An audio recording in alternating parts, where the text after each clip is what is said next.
Human Tech, a podcast about brain science, technology, and the intersection between how humans use technology and all kinds of fascinating things. With me, as always, is Dr. Susan Weinschenk.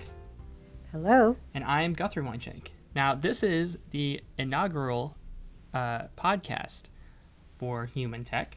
And before we get going today on our wonderful topic, which will be very interesting, it'll be the Internet of Things and how, what's going to stick, what's not going to stick, and how brain science kind of works with a lot of different aspects of the Internet of Things.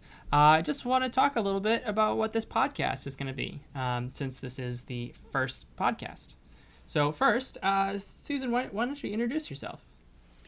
Okay. I am a behavioral scientist, and I love all things brain and all things tech. And I've been working in this intersection of people and brains and technology for longer than I care to admit. Yes, and so my name is Guthrie, and I will be, one of the co-hosts here on Human Tech. I do a lot of tech things, so I'll probably be chirping in a lot more on the kind of technology hardware side and the business aspect. So I'm the human and you're the tech? Yeah, okay, yeah, that makes sense. I'd like to be a robot, so it's fine with me. You would? Yes, we will. When we do our episode on cyborgs, I'll have lots of fun things to say about being a cyborg. I can't wait to become a cyborg. Really? That's kind of interesting. Yeah. We need to tell people, though, about why we both have the same last name. Okay. This is not just serendipity. Like, I didn't just happen to find a podcast host that had the same last name as I do. So I wanted to just let everyone know this is going to be a tech brain science podcast by a mother and son duo. There you go. I think we're the only ones out there that can say that. That actually might be true. I'm not entirely sure. That's very possible. So Human Tech.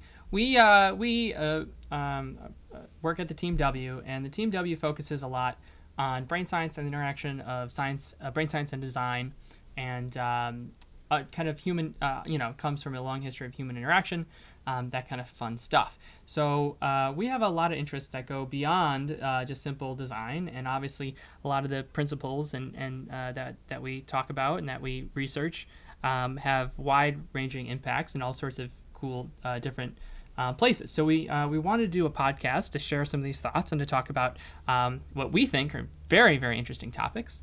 And along the way, hopefully we'll have some very fun guests that'll come on and bring their kind of experts' opinions and their fun opinions to various things. And we hope to cover some really fascinating topics, a lot of cutting-edge stuff, and some fun research. So anything else that you wanted to add to this inaugural little opener? No, I'll add things as we go along. Okay. Well, first, for those of you who are just starting with us, welcome. And we hope to come out with a podcast once a week. So, keep an eye peeled for that. We'll talk more about all the different nuances about subscribing and that stuff later. Our website quickly is just going to be humantech.theteamw.com. But with that introduction, which we normally won't do, we'll normally just jump right into it. Let's talk about our topic today, our inaugural topic, which is going to be the Internet of Things. Now, that is pretty vague, and there's a lot to do with that. But specifically, we wanted to talk about this because Susan was recently just down in Austin, Texas. Were you not?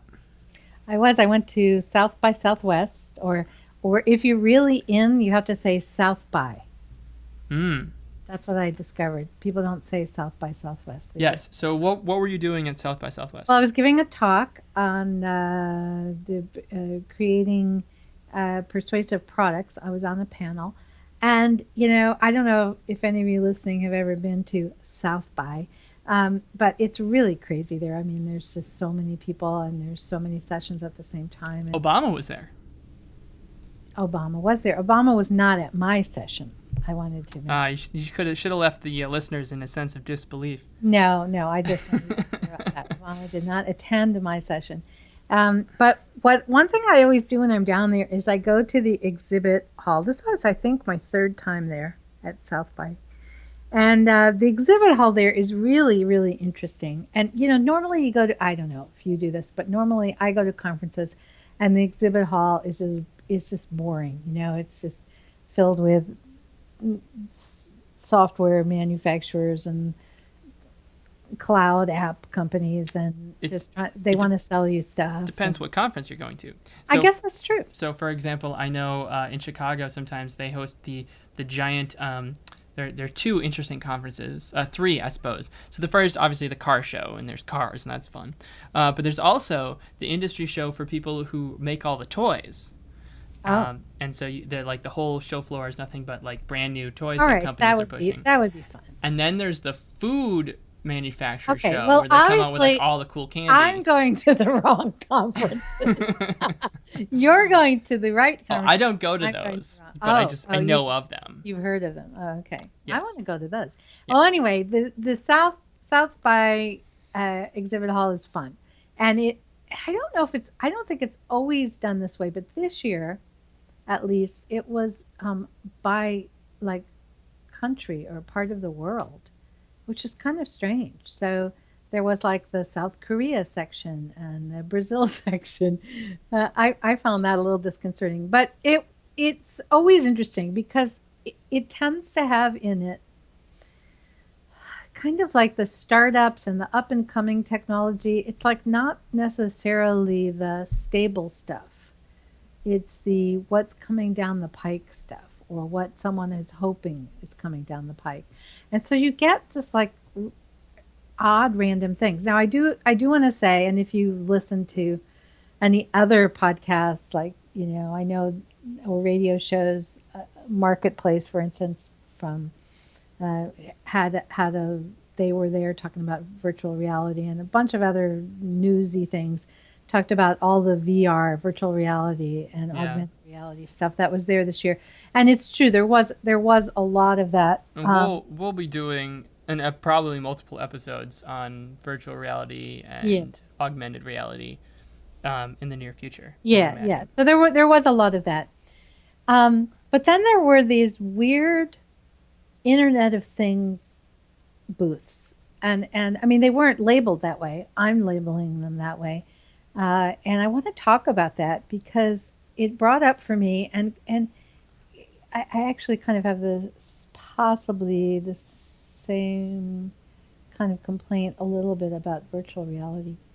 But it brought up for me the whole idea of why do we create some of this stuff, and why do people think that other people would want to use it? When we create technology, right, we tend to, when there's new technological capability, there seems to be this this time period when there are people and companies that are just playing with the technology, and they come up with all these weird applications for it. Because they don't know, they have this cool thing, but they don't know what they have yet. What to do with it. Yeah, exactly. And like when the internet was first kind of invented, they had this kind of cool thing that they could send data between different computers, but they had, Yeah, see, I don't agree with you on that, though, because that was useful. I mean, the reason that the internet here's a thing about humans and technology, and about working in the design space of this. So does it matter? Does it matter if you start from the technology end and just play around with what the technology can do, and then while you're playing around with it, you figure out, or you happen upon accidentally, which happens a lot, something a real human need or desire or pain, or that this technology addresses. Like, do you go at it from that end, or do you go at it from the end of, we really need to, we really need a way to do this, and let's figure out if invent a technology to do it. And so which way do you go about it? And does it, maybe it doesn't matter. Maybe it doesn't matter. But I guess if you're from the point of view of hey, let's just play around with the technology until we find something good to do with it. If you're coming from that point of view, do you have to take it as far as these people at South by take? Let me describe to you some of the things I saw that make me like. Well, let's back up first. Why? Because we need to explain the Internet of Things and what it is and what it's not. Can I give you an example? Because I think that's the best way to explain it. Sure. And I'll give an example, and then you can give me the definition that matches the example. How's okay. That? All right. So I was going around to the booths, and in the South Korea section, which is, by the way, the country that had the most Internet of Things. Okay. I came upon a little interesting looking pot with a lid. I mean, it was about. You're already laughing. I haven't said anything. The thing was about maybe 6 inches tall. Okay. And maybe like 4 inches in diameter. And it was just like this interesting little pot, and it had a lid. And it wasn't like big enough for flowers, and it didn't look like a teapot. It's a pot. Pottery, made out of pottery. I understand it's a pot. Okay, so here's how you use this thing. This thing is connected to Wi-Fi, hence the Internet of Things. And when you lift up the lid, you would then talk into the lid. And then you would put the lid back down, and then there'd be another pot across the table where if you lifted that up, you would now hear what you had recorded. Okay. You're right. So it's like the old version of the metal cans with the string. I don't know. Except with pots. It's like you put a thought into it. It's very kind of artistic. Honestly, you put a thought into a jar, and then when you open the jar, the thought escapes. Yes, and you can and. As this very nice woman explained to me, you can send a message then to someone else in your office or wherever, and they would have a thought on their desk. And how do you know that there's a message? I don't think you knew. You just have to just like randomly open the pot at different times. Lifting the lid to see if there's a message for you. I did not see any indicators, any lights or any noises. Now the other thing that you could do was along with listening to your message, you could, and I wasn't sure how you did this, but you could also, when you sent your message, you could send it with like different water sounds so that people could take the lid off, and then they could move the pot, like pour it like they were dumping something out of it, and there would be like a sound like water coming out, although there's no water coming out.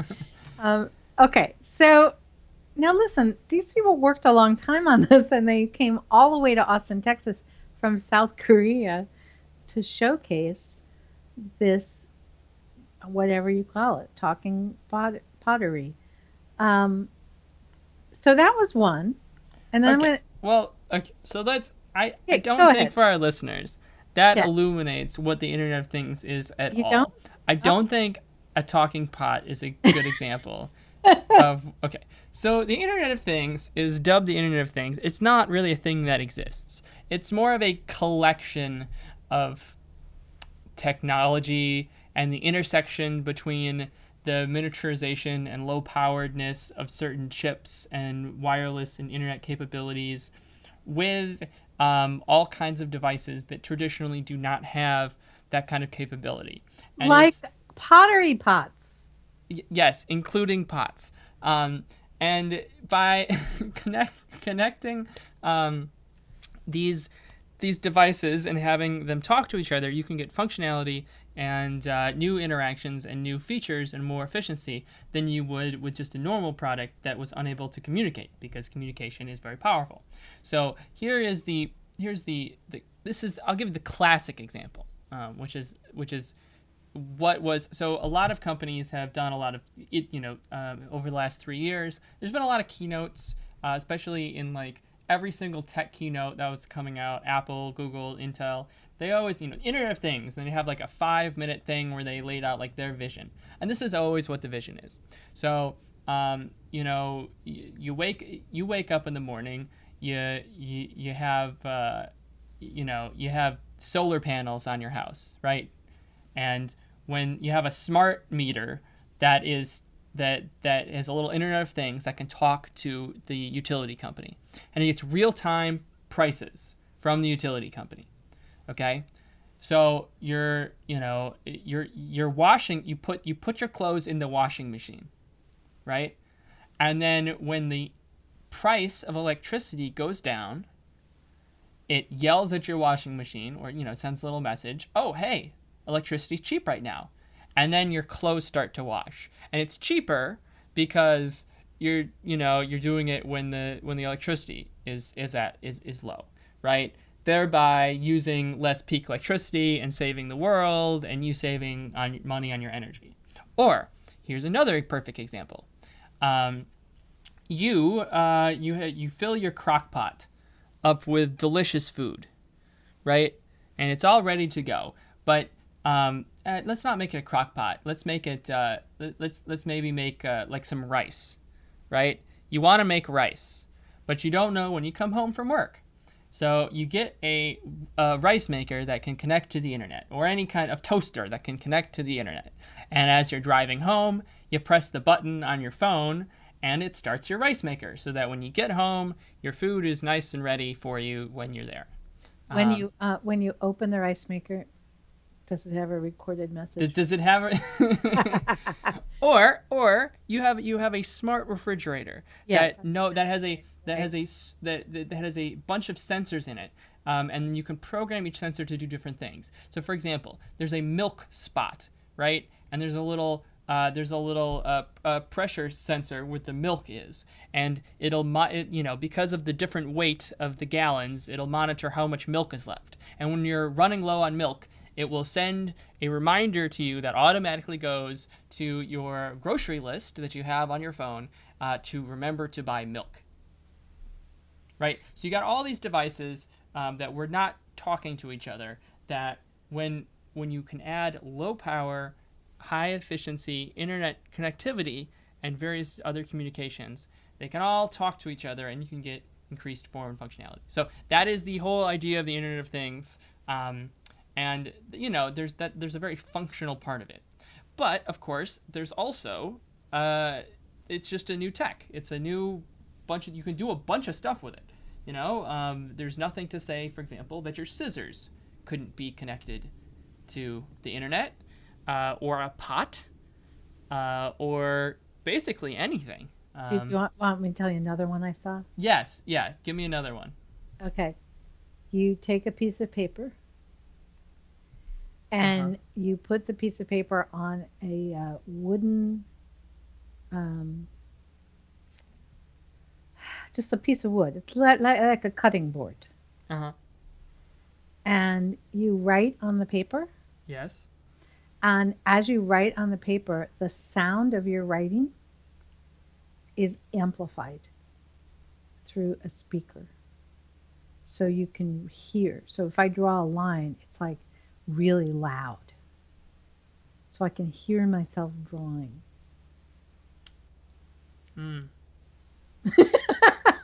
Like, right? This is like the pot that records.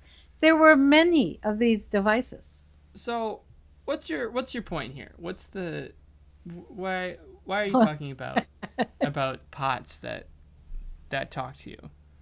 Well, because I think that as we design this stuff, all the new stuff, any new stuff, I think we need to really think about our design process, and why are we doing it, and how far do we go with an idea. So if you have an idea about new technology, like, what should you do with that idea? Like, should you take it through to prototype and go to South by and show it?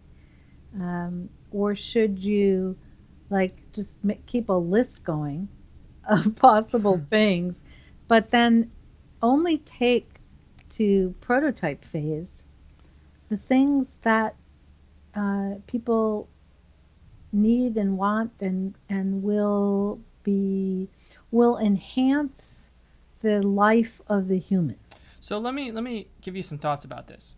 So Yeah. right now we're, in the last couple of years, last 10 years maybe, we've really gotten into this crazy startup atmosphere that's going on. So if any of you watch Silicon Valley, boom, that's a great example. But in the last couple of years, right, you make an app, and the app did like really stupid things. And again, there's the classic example is, so in the show Silicon Valley, this is not a spoiler, do not worry. There's a person in there who makes an app called Bro. And literally all it does is you can connect with other people, and the only thing you can send is just the word bro. That's all you can do. You can't send any other form of communication except for bro, right? So on its face, right, it's very stupid. But of course, it takes off. But everyone's trying to develop the next hot application, the next hot startup or software.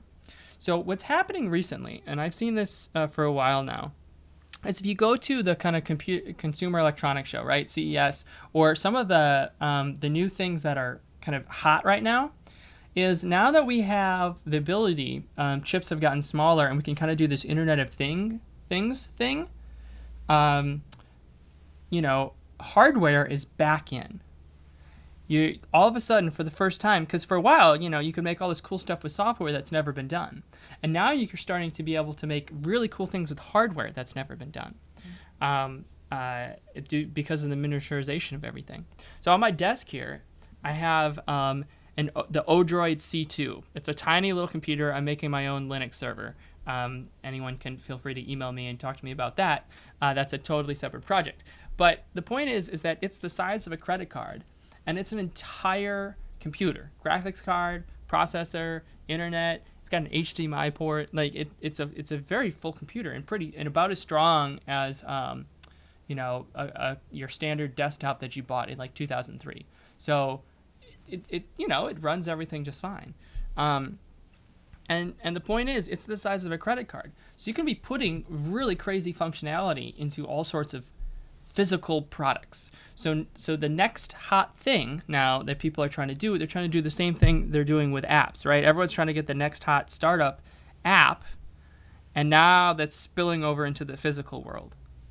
This is my grand point, and that you're going to be seeing all kinds of quirky, crazy products as everyone tries to be the next big thing, but the next big thing in the physical world, which is very interesting because in a world in which everyone thinks everything's digitizing, we're now coming through the other end of the tunnel. Where before we were trying to take physical things and put them in a virtual space, and now we're trying to take virtual things and put them in a physical space. Yeah, I understand what you're saying, and I do agree with you. I think that if anything, what the Internet of Things is probably doing for us is erasing that duality, the idea that things are physical or they are digital. Can I get your opinion on something?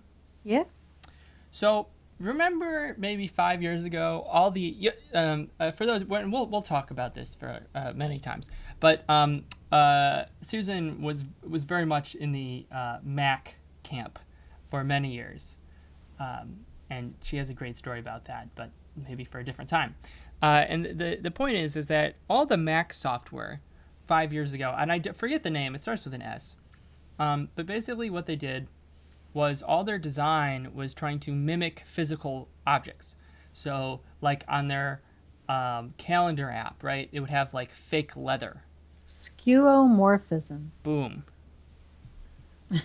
Skeuomorphism. Yeah, don't ask me to spell it.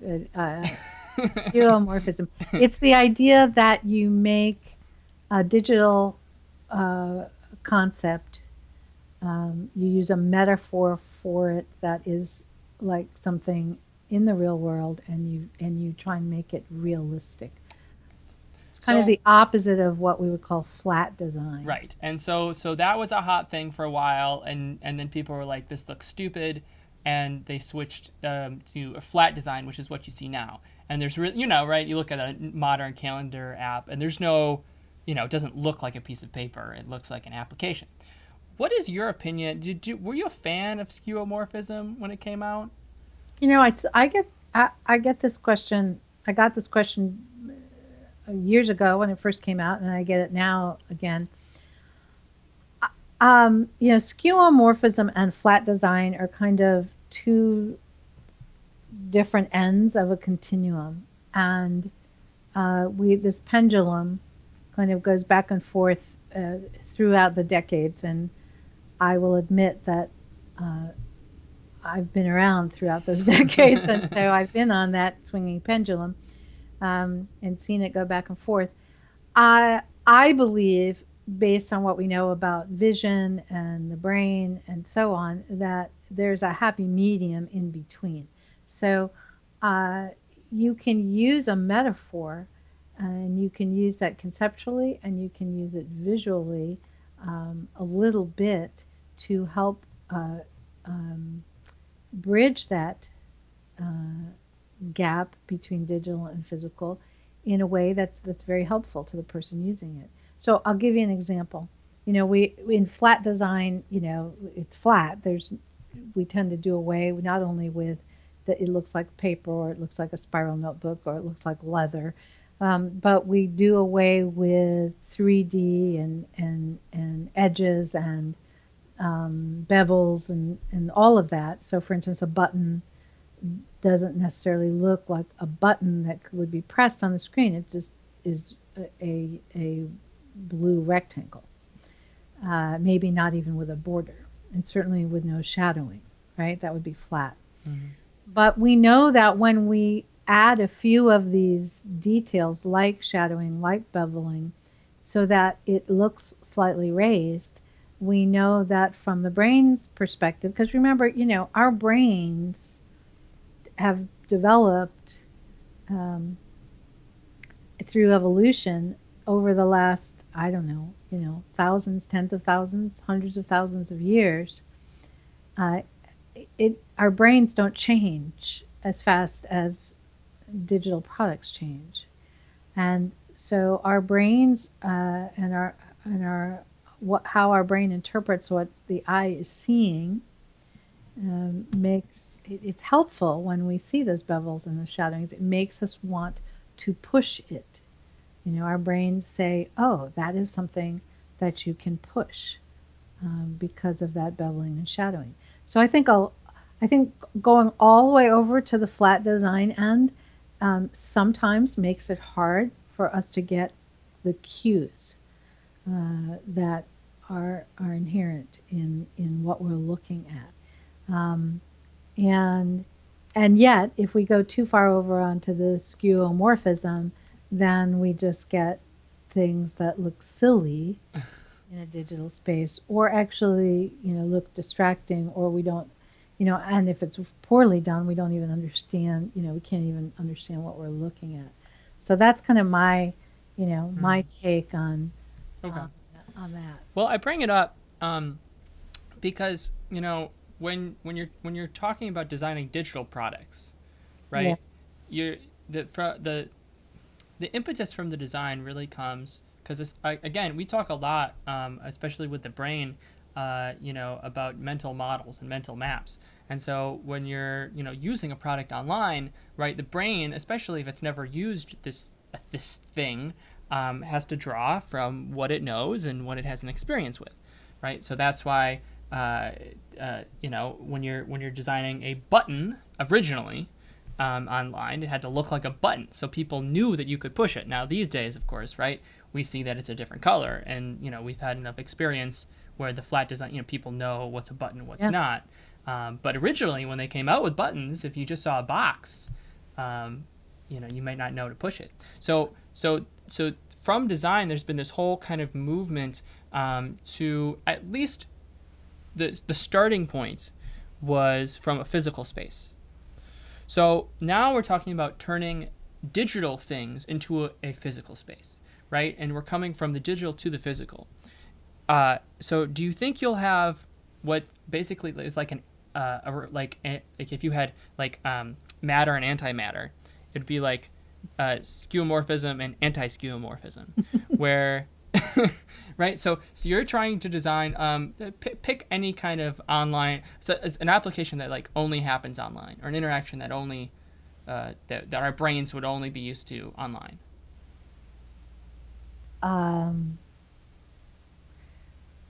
Well, I'm not sure. What do you mean? Like, sending a Twitter message? Sure. Okay, that's a perfect example.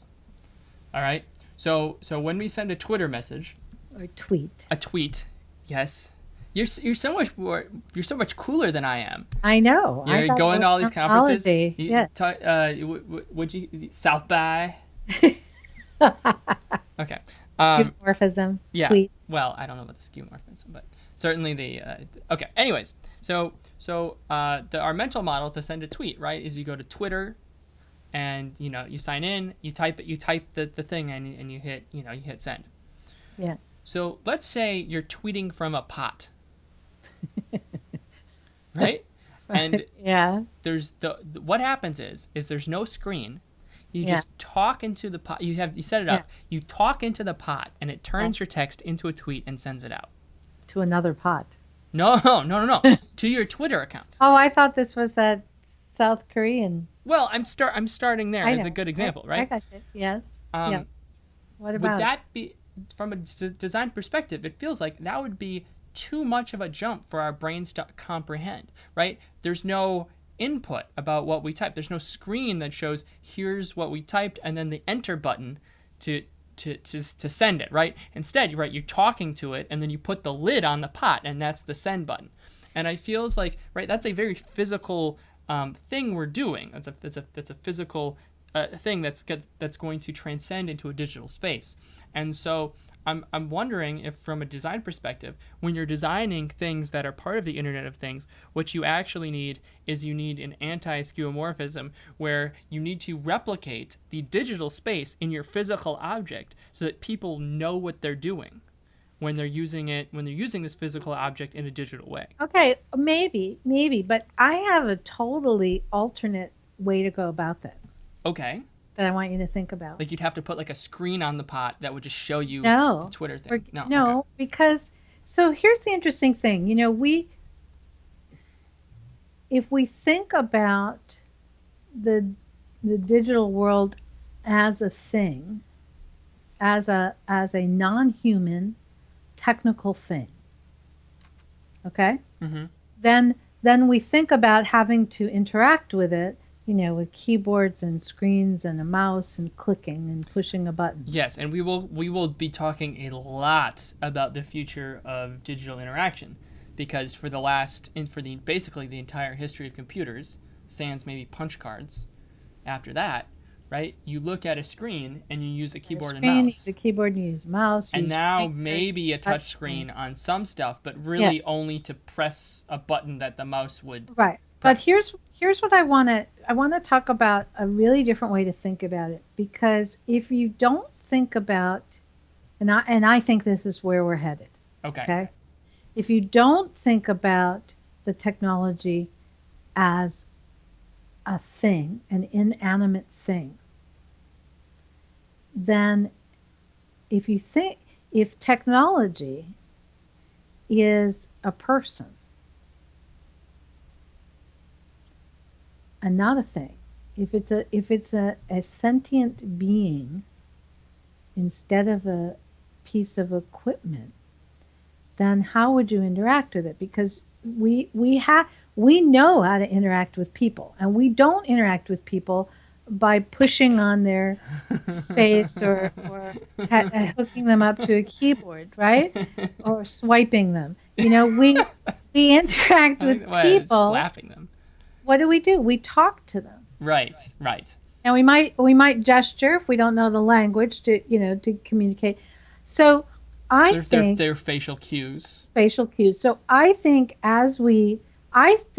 a whole nother way that this might turn out, and I think this is the way we're going, is like we just say screw it and we're just going to jump to the next level of interaction for both Right. computers All and of these internet things, they are mediated through essentially what we would think of as a sociable robot. I mean, you've got what's it called? Amazon Echo.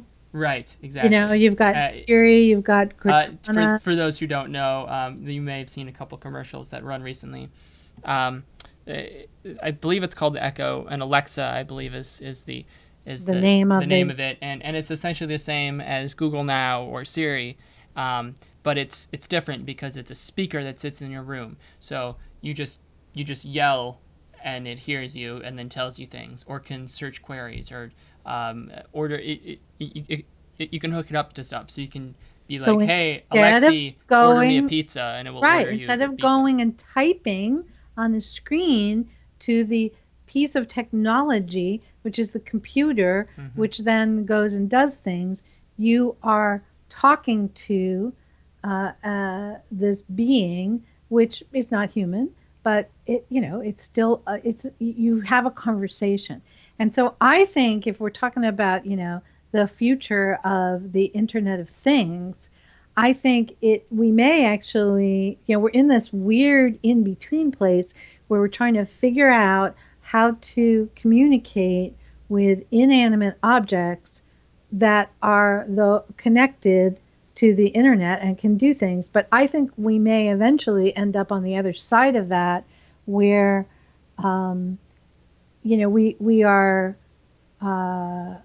there are intermediary beings that handle the interactions with the things and the digital to physical, and actually we're interacting with these as people. We're having conversations. Now that won't be true of everything. I mean, I think we're still going to go and pick up a pad of paper, and if that pad of paper is somehow hooked up to something, then something might happen.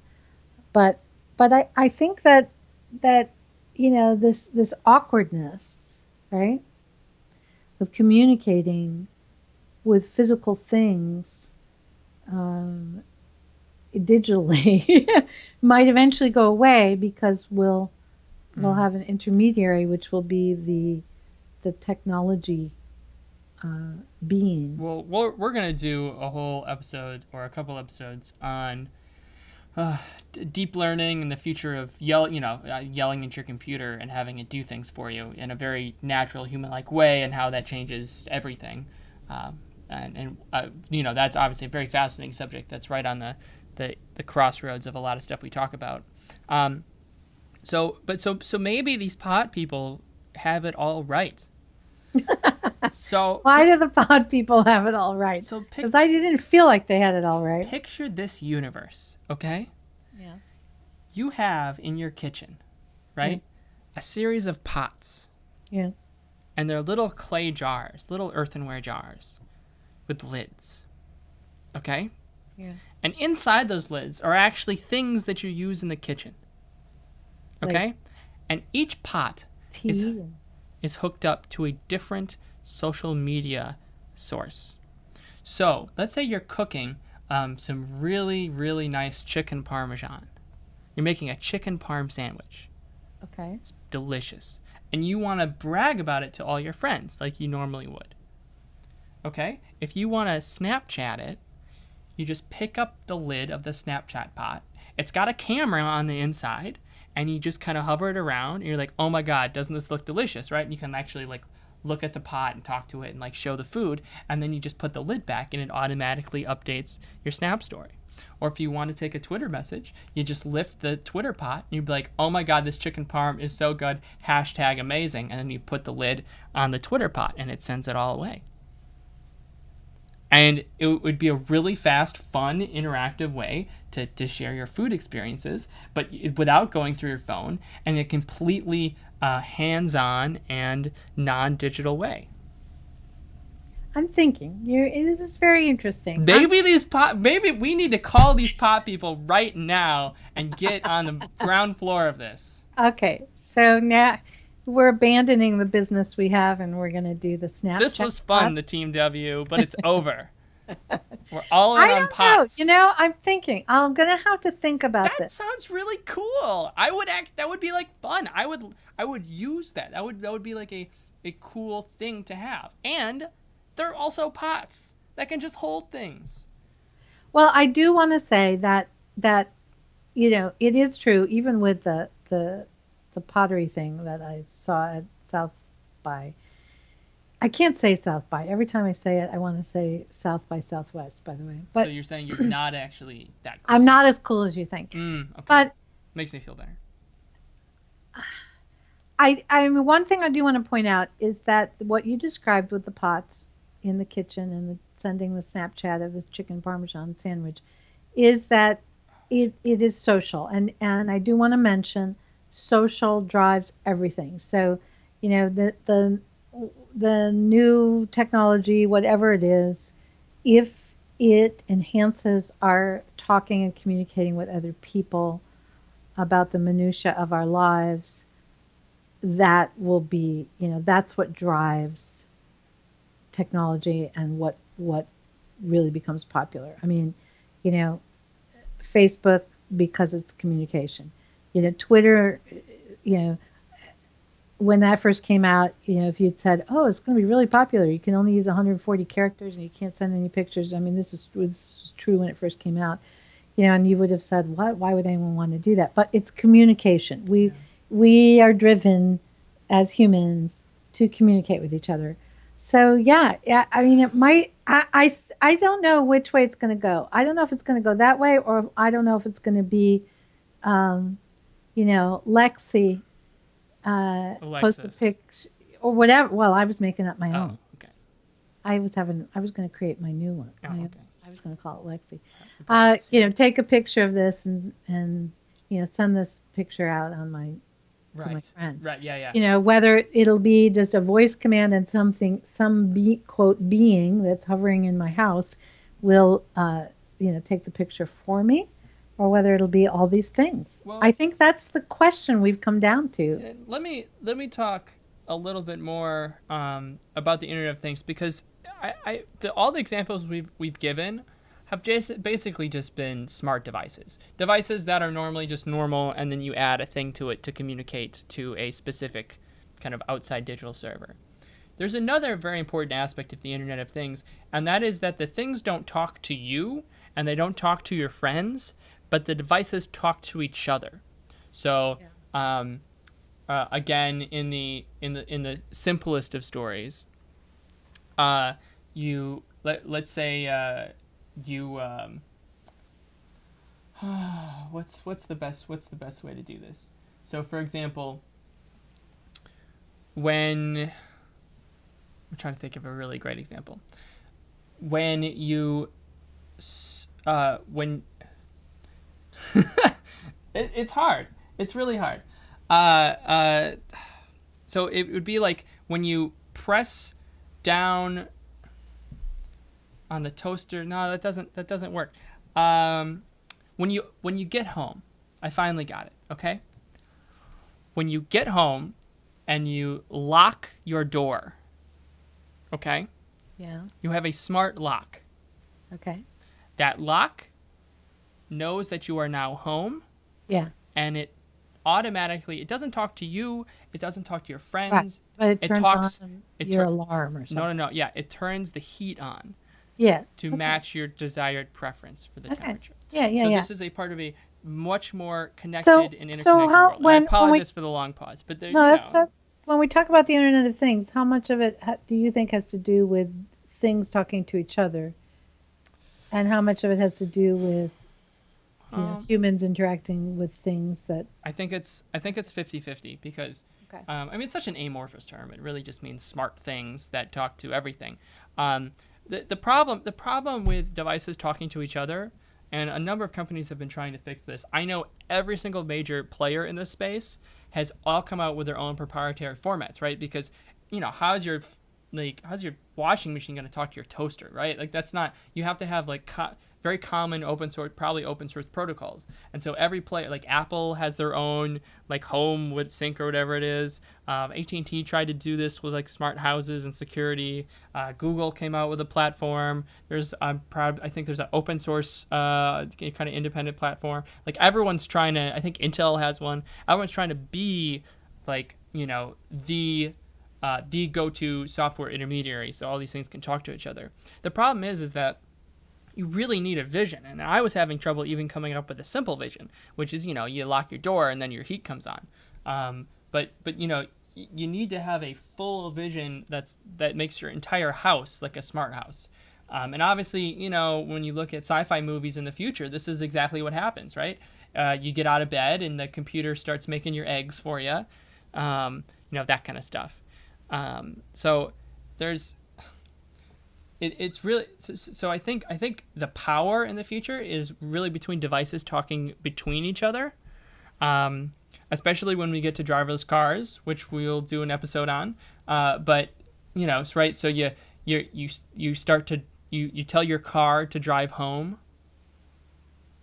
and your car talks to your house.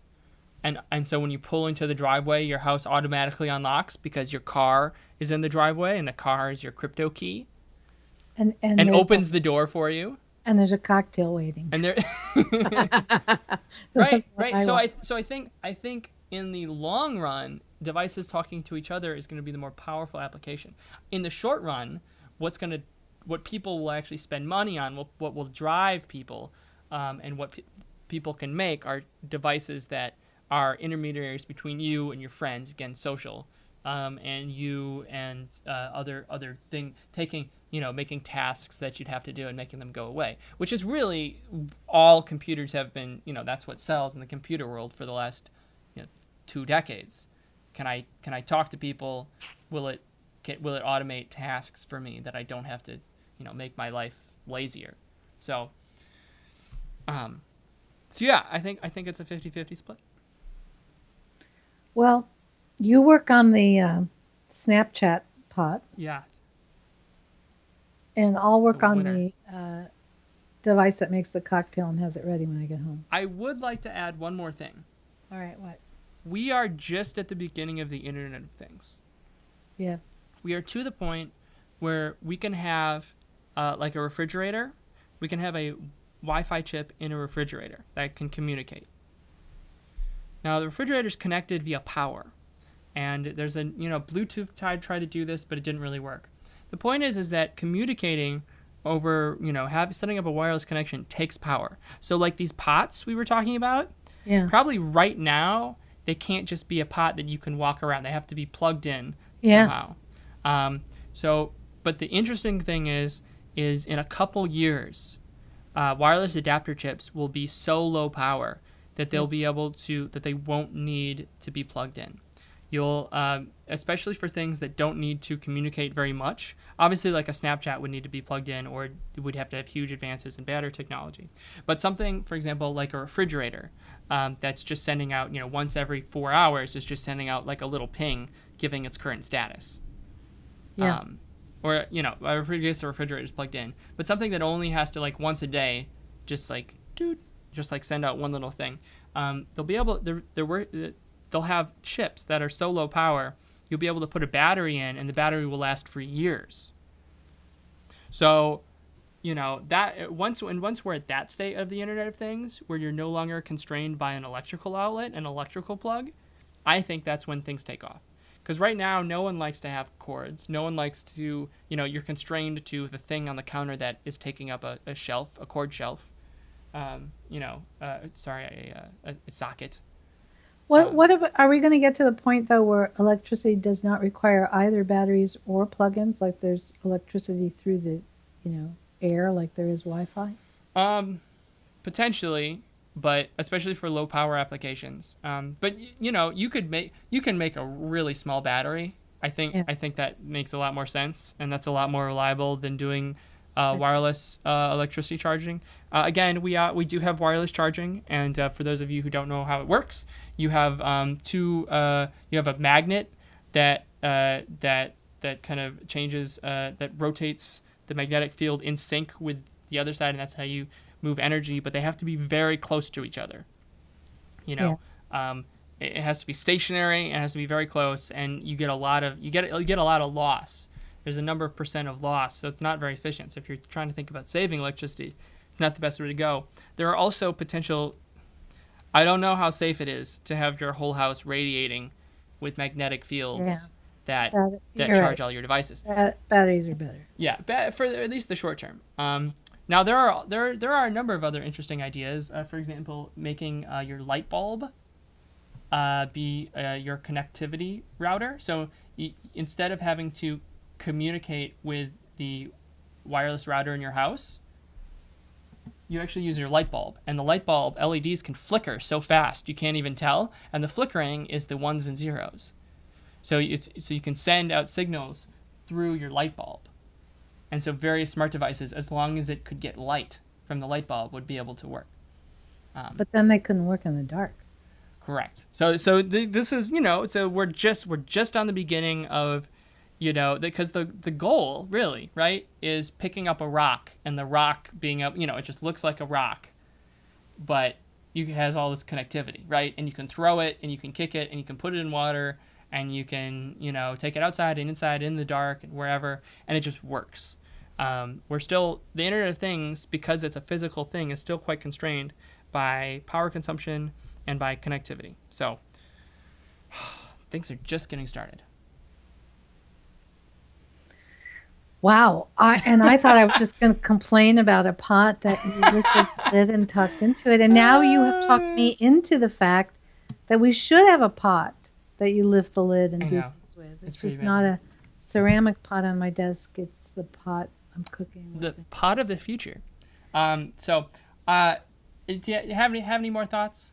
My mind is blown with this. So I'm done. All right. Well, we'll wrap things up here. I think this was a good inaugural podcast.